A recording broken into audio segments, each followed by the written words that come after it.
Maths YouTube channel में आपका स्वागत है।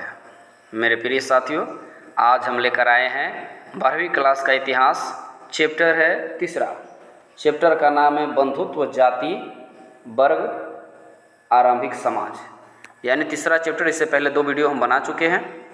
चलिए वीडियो को स्टार्ट करते हैं। अगर चैनल पर नए हैं तो चैनल को सब्सक्राइब करो और साथ में आने वाले घंटी का बटन जरूर दबाएं। Intermediate 8 classes. क्वेश्चन फर्स्ट है, कुरुक्षेत्र का युद्ध किसने जीता? तो आपको मालूम होना चाहिए कि कुरुक्षेत्र का युद्ध पांडव और कौरव के बीच में हुआ था, जिसमें पांडव विजयी हुए थे। Option number A is right answer होगा। गंगापुत्र किसे कहा जाता है? तो गंगापुत्र भीष्म पितामह को कहा जाता है। Option number C. महाभारत का युद्ध कितने दिनों तक चला? तो महाभारत का युद्ध 18 दिनों तक चला। 4 नंबर क्वेश्चन है, महाभारत की रचना किस भाषा में हुई? तो महाभारत की रचना संस्कृत भाषा में हुई थी। और महाभारत किसने लिखा? तो इसका आंसर है महर्षि वेदव्यास। अगर आप चैनल पर नए हैं तो चैनल को सब्सक्राइब करेंगे। जाति का लक्षण नहीं है साम्या। 7 नंबर क्वेश्चन है, भवन शब्द का प्रयोग अपने मूल शब्द में भारतीय यूनानियों के लिए किया जाता था, किंतु प्रथम सदी ईस्वी के आसपास इस शब्द का प्रयोग बिना किसी भेदभाव के किया जाने लगा। किसके लिए? तो भवन शब्द का शब्द प्रयोग विदेशियों के लिए किया गया। Option number D.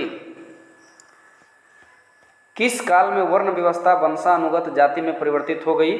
उत्तर वैदिक काल में। गोत्र किसका सूचक होता है? तो गोत्र किसका सूचक था? तो इसका आंसर होगा प्रत्येक उपजाति के सामान्य पूर्वज का। Option number A. 10 number question है, निम्न में ढक्कन में रहने वाले कबीलाई जातियों का वर्णन प्रारंभिक संस्कृत साहित्य विशेषकर महाकाव्यों एवं पुराणों में हुआ है। आंध्र में भी हुआ है, पुलिंद में भी हुआ है, सबर में भी हुआ है। डी ऑप्शन इनमें से सभी हो जाएगा। वर्ण अलंकार की संकल्पना सबसे पहले मिलती है कहाँ? तो स्मृति ग्रंथों में मिलती है। Option number D. महाभारत का समालोचनात्मक संस्करण कितने वर्षों में तैयार हुआ? तो 37 वर्षों में तैयार हुआ था। Option number A. 13 number question है, गोत्र के अंदर विवाह करना कौन सा विवाह है? तो अंतर विवाह इसको कहा जाता है। क्या ब्राह्मणों का सार्वभौमिक प्रभाव था? तो हाँ, उस समय ब्राह्मण पूरे धरती को अपने कब्जे में यानी अपने छत्र में रखा था। सातवाहन राजा और रानियों की आकृति कहाँ से प्राप्त हुई है? चाहे कहाँ उत्तीर्ण थी? तो गुफा की दीवारों में। द्रोण अद्वितीय तीरंदाज किसको बनाना चाहते थे? अर्जुन को। गुरु द्रोणाचार्य चाहता था कि विश्व का सर्वश्रेष्ठ धनुर्धर कौन बने? तो अर्जुन बने। मनु स्मृति में कितने विवाह का उल्लेख है? तो मनु स्मृति में 8 विवाह का उल्लेख है। महाभारत के आदि पर्व में किस अध्याय में भीष्म द्वारा 8 प्रकार के विवाहों का वर्णन किया गया है? तो 102वें अध्याय में। अंबालिका किसकी पत्नी थी? विचित्र वीर्य की। महर्षि व्यास द्वारा उत्पन्न संतान थी पांडु, धृतराष्ट्र, विदुर। ये सभी डी हो जाएगा। नेक्स्ट क्वेश्चन है, घटोचक्र किसका पुत्र था? तो घटोचक्र भीम का पुत्र था।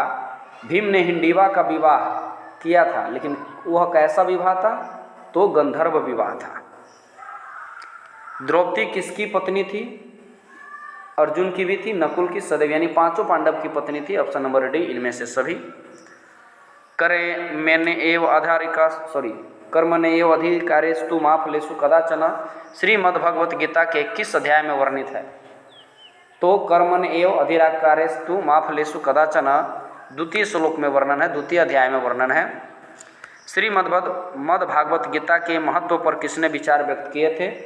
महात्मा गांधी भी इस पर विचार दिए, विवेकानंद भी दिए, बाल गंगाधर तिलक भी दिए, और इनमें से सभी, यानी सभी ने इनके बारे में बताया है। चलिए नेक्स्ट क्वेश्चन 26 नंबर, ब्राह्मण वंशीय सातवाहन नरेश वशिष्ठ पुत्र सातकर्णी ने विवाह का संबंध किस वंश से जोड़ा था? तो शक वंश से जोड़ा था। Option number A. महाभारत के किस पर्व में वर्ण व्यवस्था का उल्लेख मिलता है? तो शांति पर्व में। Option number C. ऋग्वेद के पुरुष सूक्त में सर्वप्रथम किस वर्ण का उल्लेख है? तो शूद्र का उल्लेख है। Option number D. चंडाल अप्रिय माने जाते थे, जब भी नगर में आते उन्हें लकड़ी की आवाज़ करके आना पड़ता था ताकि लोग उन्हें देखने के दोष से बच सके। यह किसका कथन है? तो फाहियान का है। दुर्योधन की माँ कौन थी? तो दुर्योधन की माँ गांधारी थी। नेक्स्ट क्वेश्चन, निम्न में किस प्रसिद्ध संत ने गीता की भक्ति टीका मराठी में लिखी है? तो मानेश्वर ने लिखी है। चलिए इस वीडियो में इतना ही, फिर मिलते हैं अगले वीडियो में। अगर आप मेरे चैनल पर नए हो तो चैनल को सब्सक्राइब करें और साथ में आने वाले घंटे का बटन जरूर दबाएं। वीडियो को देखने के लिए धन्यवाद। Thanks for watching video.